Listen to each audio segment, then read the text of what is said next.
Sarah Martinez had always been drawn to healing rather than harming. Growing up in a small town outside Denver, she spent her childhood bandaging scraped knees of neighborhood kids and nursing injured birds back to health. Her mother often joked that Sarah was born with healing hands, watching her daughter's gentle touch calm even the most frightened animals. When Sarah turned 18, the military recruiter's visit to her high school changed everything. He spoke passionately about serving country and making a difference, but what caught her attention was the mention of medical training. The Army needed medics, he explained, people who could save lives on the battlefield. Sarah saw it as her calling, a way to serve while doing what she loved most. Her parents weren't thrilled with the idea. Her father, a construction worker who'd never served, worried about his daughter's safety. Her mother, a nurse at the local hospital, understood Sarah's desire to help, but feared the dangers of military service. Despite their concerns, they supported her decision, knowing their daughter's determination once her mind was set. Basic training proved more challenging than Sarah expected. The physical demands pushed her body to its limits, but she persevered through every obstacle course, every early morning run, and every grueling exercise. Her drill sergeant, a tough woman named Sergeant Williams, recognized Sarah's dedication and often used her as an example for other recruits. What surprised Sarah most was how often she heard the phrase that would follow her throughout her military career: medics don't fight. It came from instructors, fellow recruits, and even some of the medical staff during her training. The message was clear. Her job was to heal, not to engage the enemy. She was taught to wear the Red Cross proudly, a symbol that would protect her under international law. During medical training, Sarah excelled. She learned to treat gunshot wounds, perform emergency surgery under pressure, and manage trauma cases that would challenge even experienced doctors. Her instructors praised her quick thinking and steady hands. Dr. Reynolds, the lead medical instructor, often remarked that Sarah had the instincts of a combat medic and the precision of a surgeon. The training scenarios became increasingly realistic. Sarah practiced treating simulated casualties while explosions echoed around her, learning to focus solely on saving lives despite the chaos. She memorized protocols for treating everything from minor injuries to life-threatening trauma. Every drill reinforced the same message: her role was strictly medical. Sarah's fellow trainees came from diverse backgrounds. There was Marcus, a former EMT from Chicago, who joined for the advanced medical training. Jennifer, a recent high school graduate from rural Alabama, wanted to follow in her grandfather's military footsteps. David, a college dropout from California, saw the military as a fresh start. Despite their different reasons for joining, they all shared the same goal: becoming combat medics. The bond between the medical trainees grew strong through shared struggles and mutual support. They studied together late into the night, practiced procedures on each other, and helped one another through the toughest parts of training. Sarah often found herself naturally taking a leadership role, helping struggling classmates and organizing study groups. One evening during their final week of medical training, Sarah sat with her squad mates discussing their upcoming assignments. Marcus had received orders for Germany, while Jennifer was heading to South Korea. Sarah's assignment came as a surprise. She was being deployed to a forward operating base in Afghanistan, a location known for its frequent combat operations. Her squad mates congratulated her on what they saw as an important assignment, but Sarah felt a mix of excitement and nervousness. She'd trained extensively for combat medicine, but the reality of treating wounded soldiers in an active war zone seemed daunting. Dr. Reynolds pulled her aside after the assignment announcements, offering encouragement and reminding her of her exceptional skills.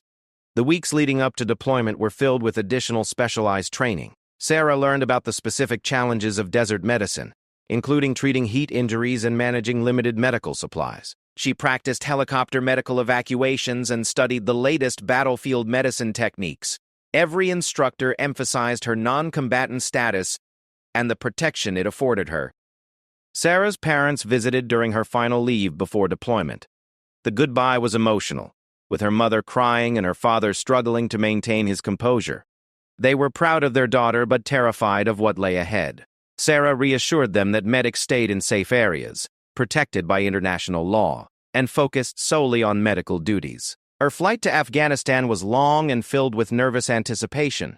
Sarah reviewed her medical procedures and equipment checklists repeatedly, wanting to be perfectly prepared. The other soldiers on the flight included combat troops heading to various assignments, and Sarah noticed how they looked at her medical insignia with respect. They understood the importance of having skilled medics available when needed. Landing in Kabul was Sarah's first taste of the war zone environment. The heat was oppressive, and the sound of distant helicopters created a constant background noise. The base was larger than she'd expected, with multiple medical facilities and hundreds of personnel going about their daily duties. Sarah was struck by how normal everything seemed, despite being in a combat zone.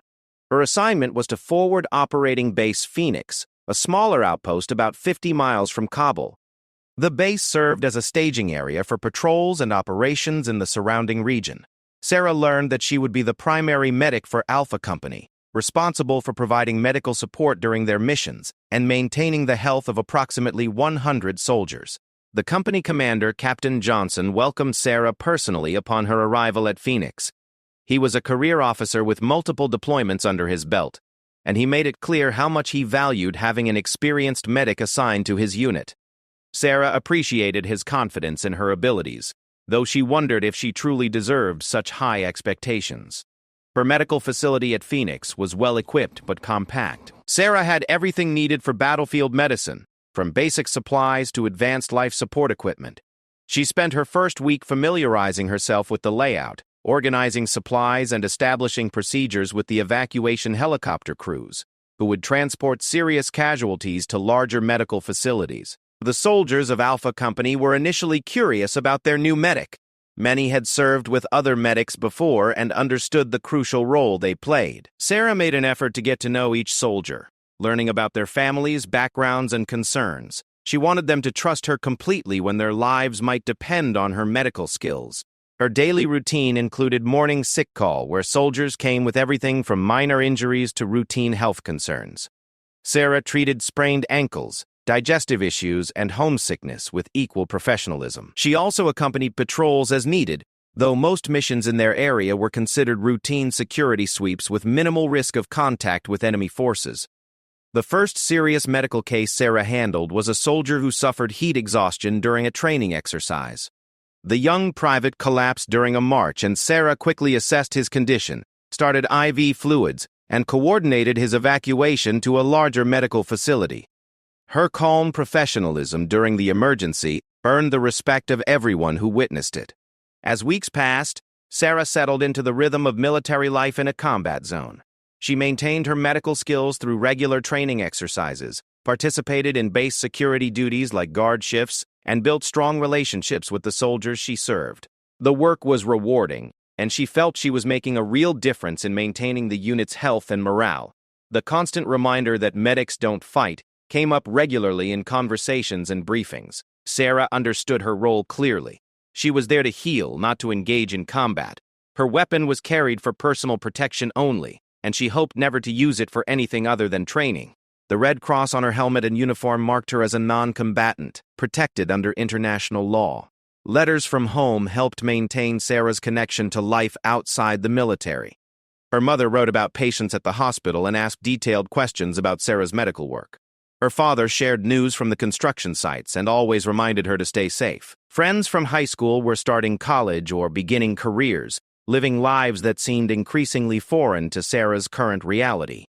Sarah also formed friendships with other personnel at the base. There was Lieutenant Chen from the logistics unit, who shared Sarah's love of reading. Sergeant Rodriguez from the communications section taught her basic Spanish during their off-duty hours. These relationships provided important emotional support and helped make the deployment feel less isolating. The surrounding countryside was beautiful in its harsh way. Sarah often watched the sunrise from the base perimeter, amazed by the way the light transformed the desert landscape. The mountains in the distance reminded her of Colorado, though the climate and vegetation were completely different. She took photographs to share with her family, trying to show them that Afghanistan had beauty alongside its dangers. Training exercises kept the unit sharp and ready for potential threats. Sarah participated in medical evacuation drills, casualty treatment simulations, and convoy security procedures. Each exercise reinforced her role as a healer and protector of life. She took pride in her ability to remain calm under pressure and make quick decisions that could mean the difference between life and death.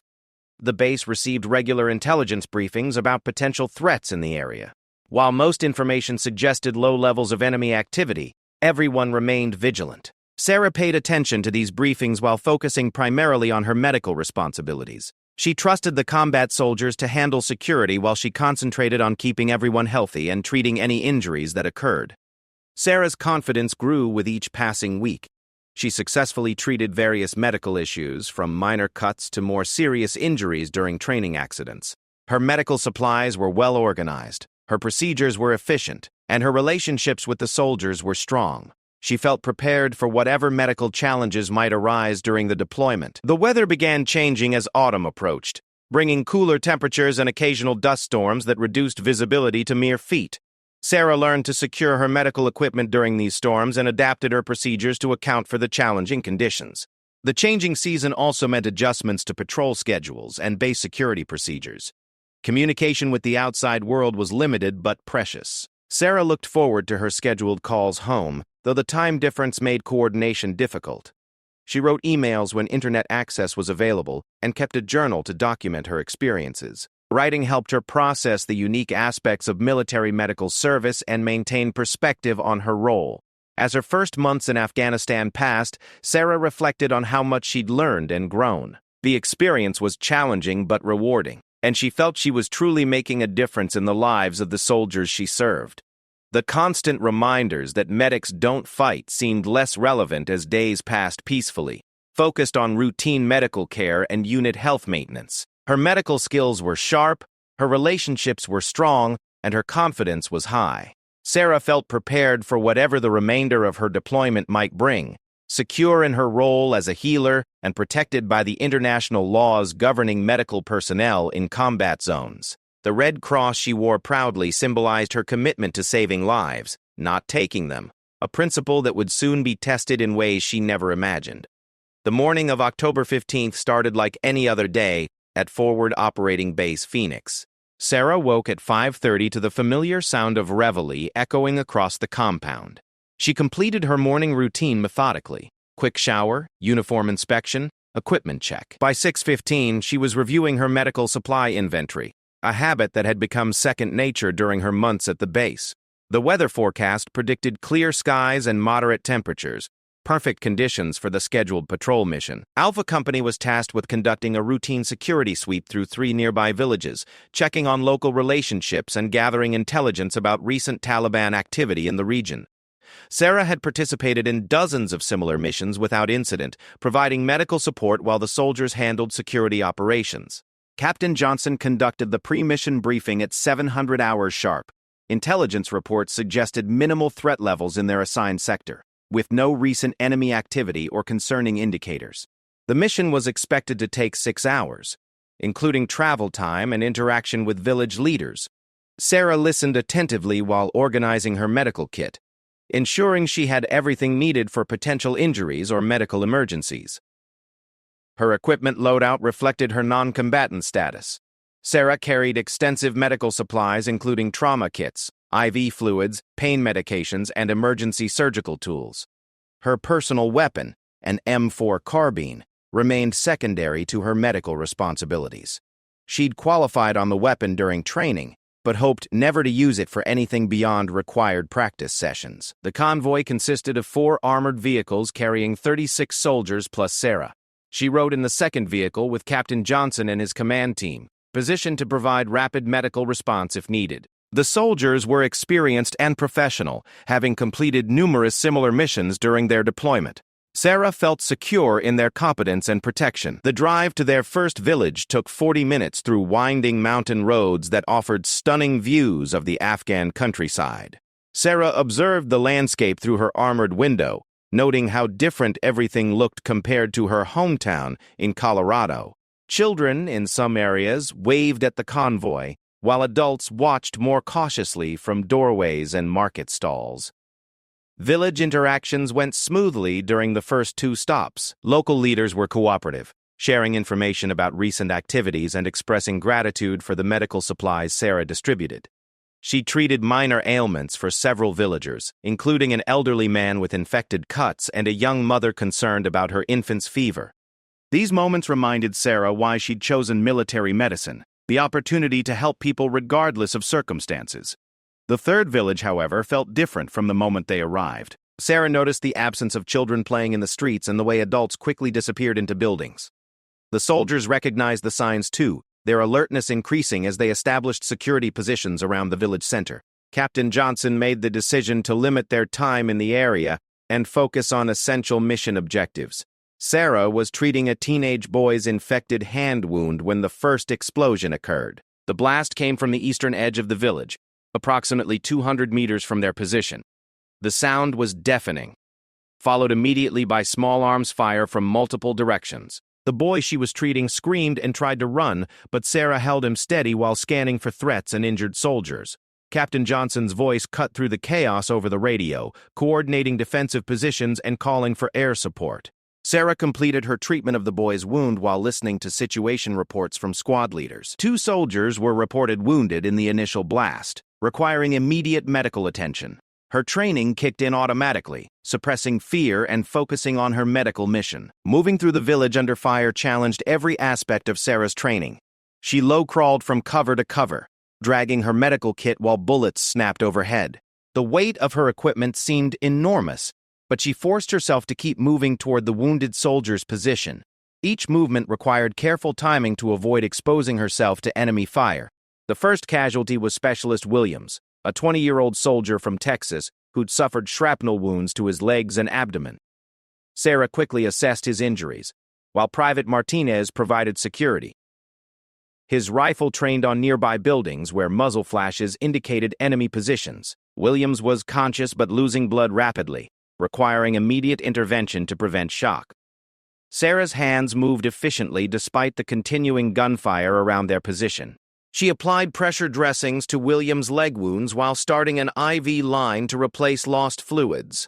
His abdominal injury was more serious, potentially involving internal bleeding that would require surgical intervention at a higher-level medical facility. She administered pain medication and prepared him for evacuation. The second wounded soldier, Sergeant Thompson, was located 30 meters away behind a stone wall.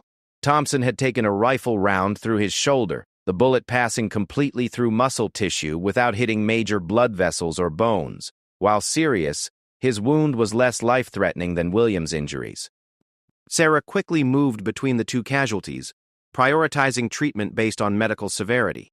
Communication with the evacuation helicopter proved challenging due to intense enemy fire directed at the landing zone. The pilot reported taking fire during his approach and requested additional suppression from ground forces. Captain Johnson coordinated with air support to engage enemy positions, while Sarah continued treating the wounded soldiers. The sound of attack helicopters overhead provided some relief as enemy fire decreased. During a brief lull in the fighting, Sarah realized the severity of their tactical situation. The enemy had planned an ambush using the village as cover, with firing positions established in multiple buildings surrounding their location. Alpha Company was effectively surrounded, with their vehicles unable to reach the wounded soldier's position due to concentrated enemy fire from concealed positions. Sarah made a critical decision that challenged everything she'd been taught about her non-combatant role. With both wounded soldiers stabilized but requiring evacuation, and enemy fire preventing helicopter landing, she needed to help suppress the threats targeting their position. Her medical oath required her to preserve life, including the lives of soldiers who couldn't defend themselves while wounded. Drawing her M4 rifle felt foreign despite her training. Sarah had qualified as marksman but never imagined using the weapon in combat. She positioned herself where she could observe enemy muzzle flashes while maintaining cover behind the stone wall. Her first priority remained medical, keeping the wounded soldiers alive, but she recognized that their survival might depend on aggressive action against the enemy. The first time Sarah engaged an enemy fighter, her hands shook slightly as she aimed at a muzzle flash in a second-story window. She fired 3 controlled shots, unsure if she'd hit the target, but noting that fire from that position stopped immediately. The reality of potentially taking a life conflicted with her medical training, but the immediate need to protect her patients overrode her hesitation. Over the next 20 minutes, Sarah alternated between providing medical care and engaging enemy positions that threatened their location. She treated Williams for signs of shock while directing suppressive fire at buildings where enemy fighters were positioned. The contradiction between healing and fighting created internal conflict, but survival instincts and protective duties drove her actions. Private Martinez, who'd been providing security for the medical position, was wounded by shrapnel from a rocket-propelled grenade that impacted near their wall. Sarah now had 3 casualties requiring medical attention, while enemy fire continued from multiple directions. She quickly assessed Martinez's wounds, minor cuts and a possible concussion, before returning to her defensive position. The intensity of combat was unlike anything Sarah had experienced during training exercises. Real bullets cracked past her position, real explosions shook the ground, and real blood covered her hands as she worked to save lives. Fear existed but remained controlled, channeled into focused action rather than paralyzing panic. Her training proved invaluable, even though the situation exceeded anything she'd practiced. Air support finally arrived in the form of Apache attack helicopters that engaged enemy positions with precision strikes. Sarah watched in amazement as the aircraft systematically eliminated threats that had pinned down her unit. The professional skill of the pilots was evident as they avoided civilian structures while neutralizing military targets throughout the village area. With enemy fire suppressed, the medical evacuation helicopter was able to land safely in a cleared area near the village center. Sarah coordinated the movement of all 3 casualties to the aircraft, ensuring their wounds were properly stabilized for transport. Specialist Williams remained her primary concern due to his serious abdominal injuries, but all 3 soldiers were stable enough for evacuation to the major medical facility. Loading the wounded soldiers aboard the helicopter, Sarah felt exhausted both physically and emotionally. The past 90 minutes had challenged every assumption about her role as a military medic. She'd successfully treated serious combat casualties under fire while engaging enemy fighters to protect her patients and herself. The contradictions would require time to process fully. Captain Johnson approached Sarah as the evacuation helicopter departed, his expression mixing respect with concern. He'd observed her actions during the firefight, noting her transition from purely medical duties to combat engagement when circumstances demanded it. Her performance had been exemplary, but he recognized the psychological impact of her first combat experience involving lethal force. The convoy's return journey to Forward Operating Base Phoenix was tense but uneventful. Sarah sat quietly, reviewing the medical aspects of the engagement, while trying to process the emotional impact of potentially taking lives. Her medical training emphasized preserving life above all else, yet combat had forced her into situations where that principle conflicted with immediate survival needs. Back at the base, Sarah completed her after-action medical reports while undergoing debriefing about the combat engagement. The base medical officer, Major Stevens, commended her performance under extreme pressure while offering psychological support resources. Sarah appreciated his understanding of the unique challenges facing medical personnel who'd been forced into combat roles during emergencies. News of the engagement spread quickly through the base, with soldiers expressing admiration for Sarah's actions during the firefight. Their respect was genuine, recognizing that she'd exceeded her defined role to protect wounded comrades when circumstances demanded aggressive action.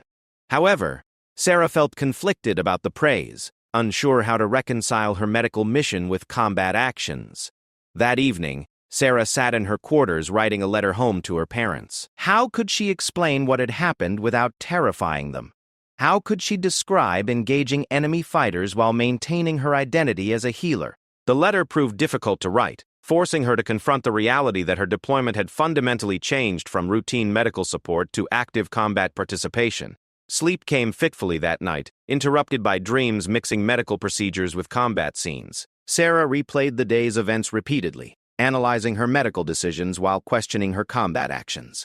The training phrase, "medics don't fight," seemed inadequate for the reality she'd experienced, where fighting had become necessary to fulfill her medical obligations to protect life. The wounded soldiers' conditions were reported as stable, with Specialist Williams requiring surgery but expected to recover fully. Sergeant Thompson and Private Martinez were treated and released within days, their injuries healing without complications. Sarah took satisfaction in knowing her medical skills had contributed to saving their lives, even though the circumstances had forced her beyond her defined role. Word came down through command channels that the ambush had been a planned operation by a Taliban cell seeking to capture or kill American soldiers. Intelligence indicated that the enemy had specifically targeted the medical evacuation procedures, understanding that wounded soldiers would create tactical vulnerabilities. Sarah realized she'd been fighting not just for survival, but against an enemy that deliberately threatened her medical mission. The base chaplain visited Sarah the following day, offering spiritual guidance for soldiers who'd experienced combat for the first time. Their conversation helped her understand that protecting life sometimes required taking life, a paradox that many medical personnel in combat zones faced. His perspective provided some comfort, though Sarah knew she'd need time to fully process the experience. Reports from the engagement would eventually reach higher command levels, raising questions about the role of medical personnel in combat situations. Sarah's actions had been necessary and appropriate given the circumstances, but they highlighted the gap between theoretical doctrine and battlefield reality. The assumption that medics would remain safely behind combat lines had proven inadequate for modern warfare conditions. As the days following the ambush passed, Sarah reflected on how much had changed in a single morning. Her identity as a non-combatant medic had been challenged by circumstances that demanded combat action to fulfill her medical mission. The experience would reshape her understanding of military medicine and prepare her for future situations where saving lives might require taking them. The weeks following the village ambush brought significant changes to life at Forward Operating Base Phoenix. Sarah found herself at the center of discussions about the evolving role of military medical personnel in modern combat operations. Her actions during the firefight had saved lives, but they also challenged traditional assumptions about non-combatant status and medical personnel limitations in active combat situations. Major Stevens, the base medical officer, called Sarah into his office 3 days after the incident. His expression was serious but supportive as he reviewed the after-action reports and witness statements from the engagement. Every soldier who'd observed Sarah's performance praised her medical skills and combat effectiveness, noting how seamlessly she transitioned between treating casualties and engaging enemy threats. The conversation that followed would reshape Sarah's understanding of her role and responsibilities as a combat medic. Major Stevens explained that modern warfare had evolved beyond traditional battlefield lines, creating situations where medical personnel might face direct combat engagement to fulfill their primary mission of preserving life. Sarah's actions had been exemplary, demonstrating the adaptability required of military medical professionals. Command decided to expand Sarah's training to reflect the realities of contemporary combat medicine. She would receive additional weapons instruction, advanced tactical training, and specialized courses in close-quarters combat techniques. The goal wasn't to transform her into a combat soldier, but to ensure she possessed the skills necessary to protect herself and her patients when medical missions intersected with active combat operations.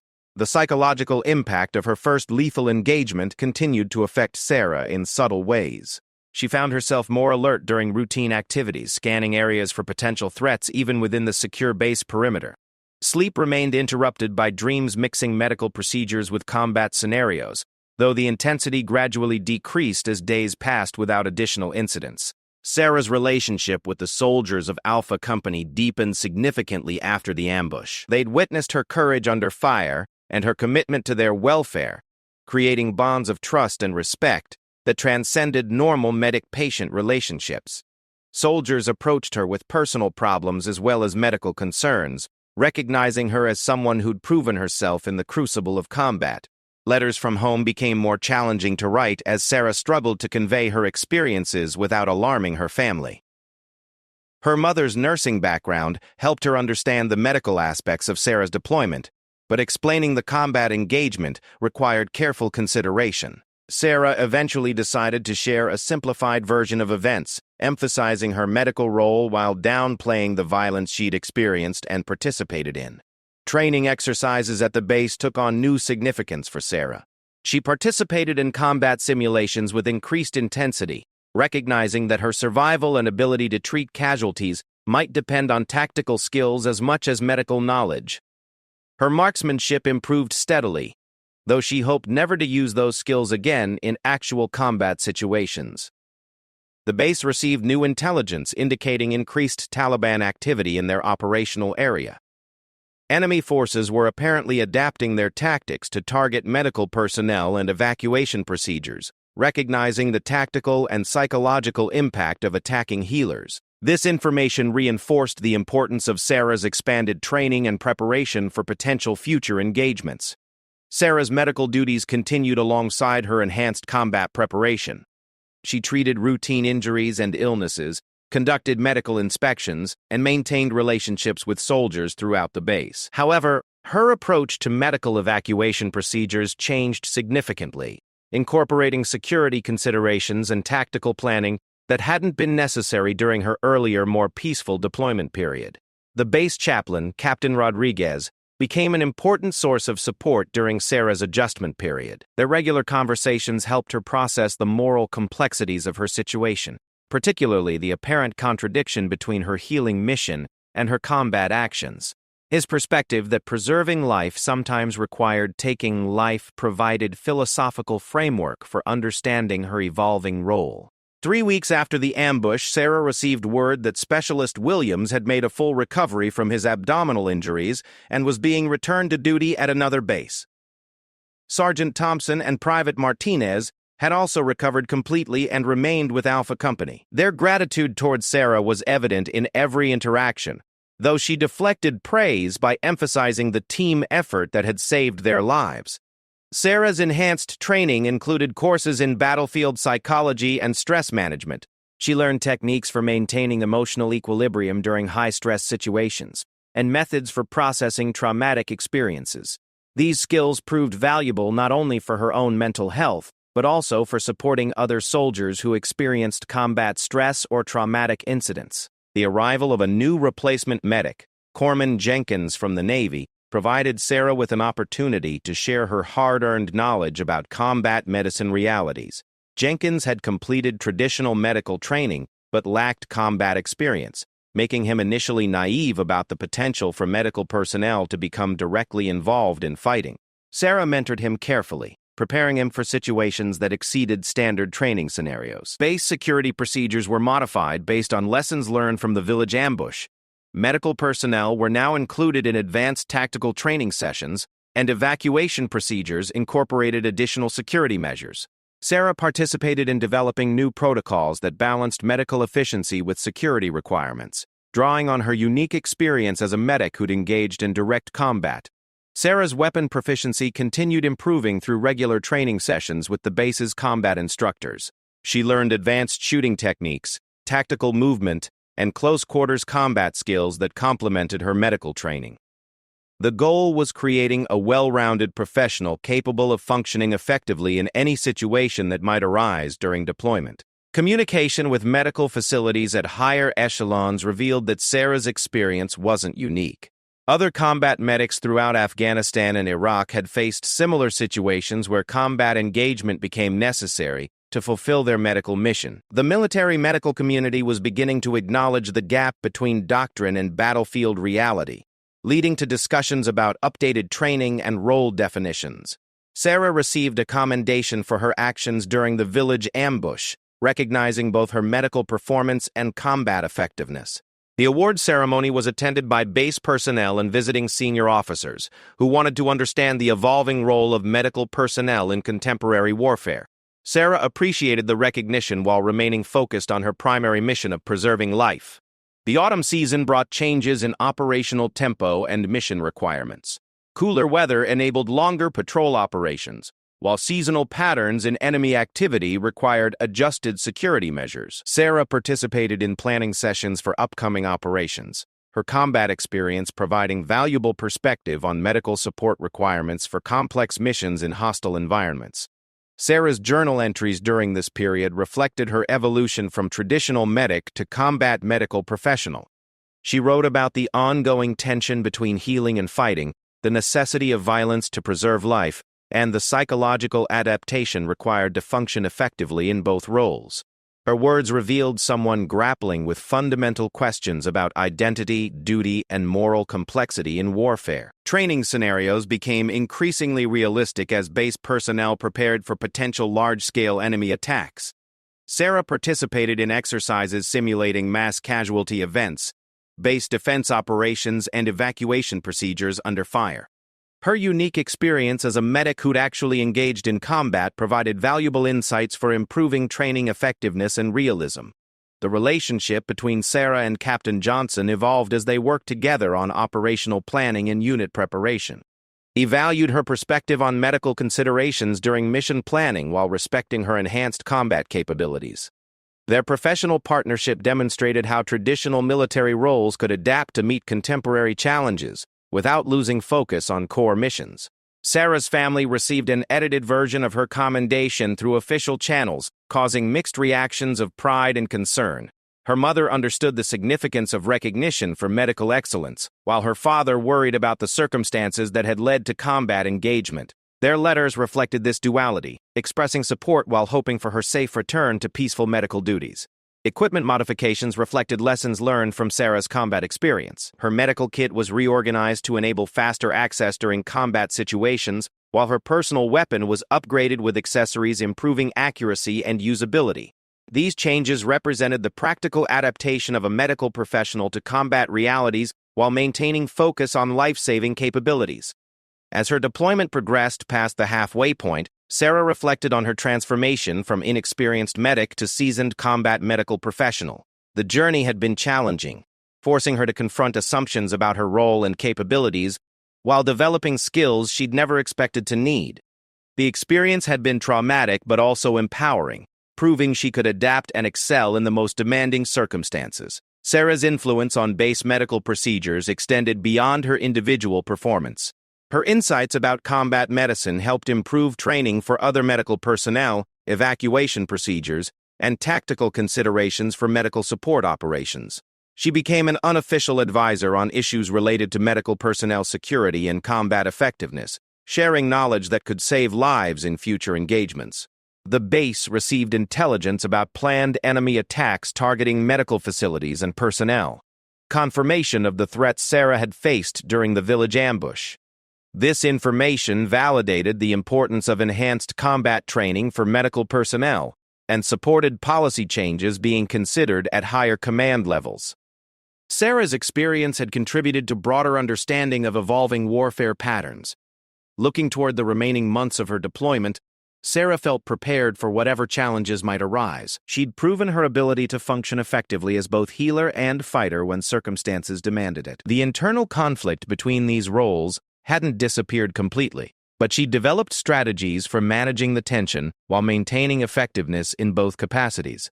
Sarah's story had become part of base lore, told to new arrivals as an example of adaptability and dedication under extreme pressure. She deflected hero worship while accepting the responsibility that came with her reputation. Younger soldiers looked to her for guidance and inspiration, recognizing someone who'd faced the ultimate test and emerged stronger for the experience. The transformation from traditional medic to combat medical professional represented broader changes occurring throughout the military medical community. Sarah's experience illustrated the need for adaptive training, flexible doctrine, and recognition that modern warfare required medical personnel prepared for any situation. Her journey from believing medics don't fight to understanding that sometimes fighting was necessary to save lives reflected the evolution of military medicine in contemporary conflict environments. As winter approached in Afghanistan, Sarah prepared for the challenges ahead with confidence born of experience and training. She'd learned that preserving life sometimes required taking life, that medical mission success might depend on combat effectiveness, and that adaptation was essential for survival and mission accomplishment.